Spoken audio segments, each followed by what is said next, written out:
Аз съм Цвета Манева, учител в средно училище Константин Петканов, Бургас. Работихме по проекта "Променяме се с климата" и да речем нашата задача, моята и на мои колеги, беше климат и води. Понеже Бургас е на море, това беше много прекрасна тема, много благодатна тема за нас. Така че аз накарах мои ученици и те се заинтересоваха, понеже така или иначе ние учим за водите по човека и природа, проявлението на водата, те да направят проучване какви са водите около Бургас, какво влияние те оказват върху климата на този район.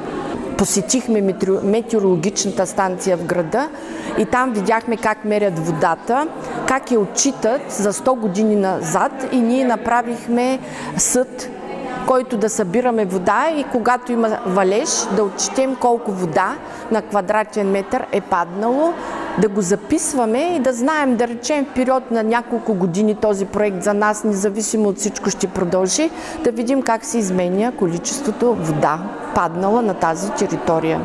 Особено когато направихме това нещо, много им стана интересно. Във връзка с водата им беше интересно, че когато говорихме, че може след време климата в тази част, която ние се намираме, да се промени, на тях дори им се видя неестествено това. Имало е все пак зима, дори в Бургас, имало е сняг. Ето тази година нямаше сняг, имаше сега последно време големи валежи юни месец.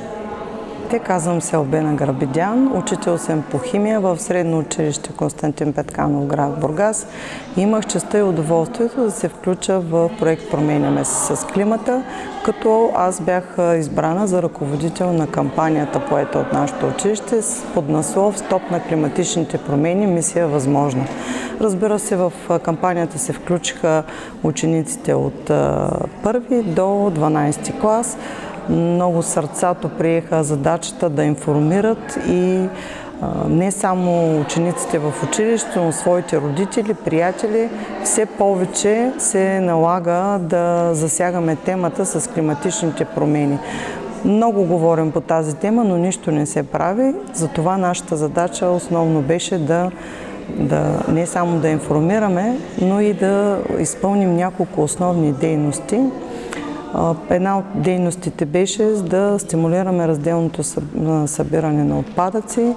За тази цел учениците изработиха така наречените красиви чудовища, в които могат да изхвърлят своите пластмасови шишета и кенчетата. Другата кампания, която беше за стимулиране на екологичния начин на придвижване. Тук, разбира се, се монтира велостоянка в двора на училището за 20 колелета, която беше любезно предоставена от нашите партньори БМФ Порт Бургас. Варелите също бяха предоставени от тях, за което, разбира се, много им благодарим. Бих казала, че всички нямаха търпение да участват. Даже имаше моменти, се караха кой да участва в изработването, в рисуването на варелите, в рисунки имаше, които бяха използвани като мото в флаерите, които раздавахме. Така че мога да кажа, че абсолютно всички искаха да участват. Даже се налагаше много често една част от тях, разбира се, да им подрязваме крилцата.